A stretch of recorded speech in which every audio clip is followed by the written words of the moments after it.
Aucune Française, aucun Français ne sera laissé sans ressources. Emmanuel Macron, 16 mars 2020. Nous ne laisserons tomber personne. Bruno Le Maire, 27 mars 2020. Et pourtant, Madame la Ministre, ils sont 2,3 millions. 2,3 millions d'intermittents de l'emploi que vous avez condamnés à la mort sociale. 60% d'entre eux ont moins de 34 ans. Du jour au lendemain, la crise sanitaire a balayé leur job et leurs revenus d'un même geste. Celles et ceux qui servent vos repas, assurent votre sécurité, font la plonge en coulisses, vous guident au musée, ont dû durant des mois manifester pour que vous daigniez réagir. Dans votre immense bonté, vous avez indemnisé une infime partie d'entre eux avec un revenu de 900 € sous le seuil de pauvreté, mais attention, avec des conditions. Résultat, la majorité reste sans aucun droit. Vous ne dissimulez même pas votre acharnement à leur égard.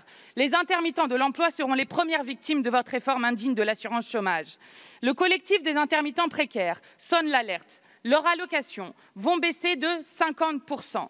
Ah, dommage que ces intermittents de l'emploi ne soient pas des entreprises du CAC 40. Pendant que vous durcissez les conditions qui donneront accès aux premiers à un revenu bien inférieur au seuil de pauvreté, vous arrosez les secondes d'argent public sans conditionnalité ni sociale, ni fiscale, ni écologique.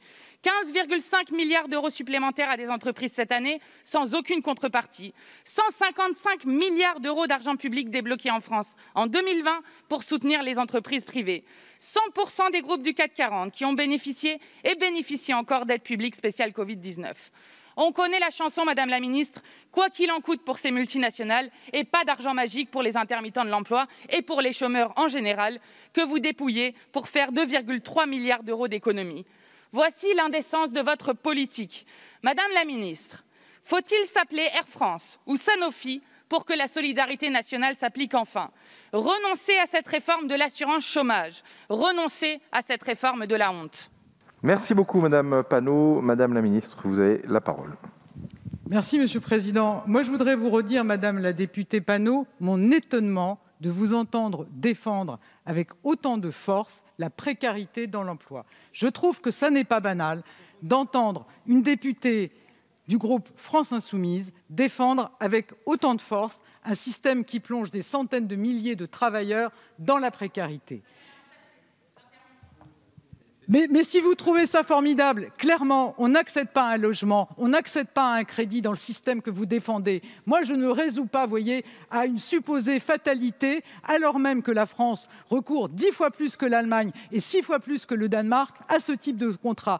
Que ces contrats ont augmenté de 250% en 15 ans, que la durée des contrats est passée de 20 jours en moyenne à 5 jours aujourd'hui. Mais si c'est le système que vous voulez défendre, Madame la députée, ça n'est pas la voie que le gouvernement entend emprunter.